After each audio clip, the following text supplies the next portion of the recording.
కొన్నిసార్లు చిన్న చిన్న గొడవలు కాస్త చినికి చినికి గాలివాన్లా మారతాయి. క్షణికావేశంలో ఆ గొడవ ఎలాంటి పరిణామాలకు దారితీస్తుందనేది ఎవరూ ఊహించలేరు.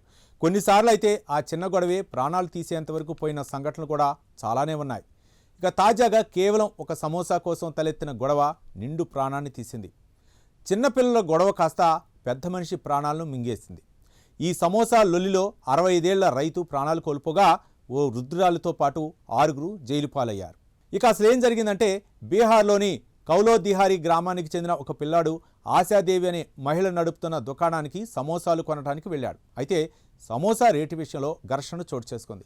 ఈ క్రమంలో ఆశాదేవి పిల్లలు బాలుడిపై దాడి చేయటమే కాకుండా సమోసాలు కూడా లాక్కోవటం ఘర్షణకు కారణమైంది. తన మనవడిని కొట్టినప్పటికీ పిల్లల మధ్య జరిగిన గొడవగా భావించిన చంద్రమా యాదవ్ అనే 65 ఏళ్ల రైతు సమోసా షాప్ వద్దకు వెళ్లి మాట్లాడే ప్రయత్నం చేశారు. కానీ ఆశాదేవితో మాటామాట పెరిగి వాగ్వాదానికి దారితీసింది.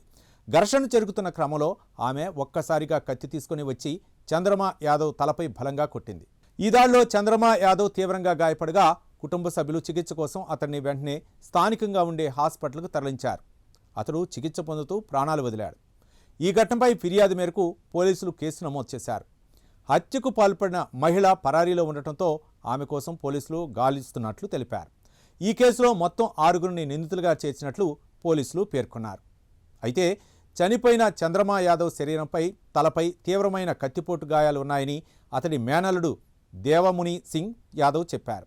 ఒక సమోసా ధర విషయంలో చిన్న వాగ్వాదం జరిగిందని తెలిపాడు.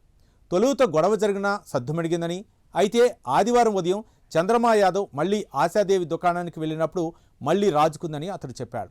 ఇరు వర్గాల మధ్య ఘర్షణ పెద్దదిగా జరిగి దాడికి దారితీసిందన్నారు.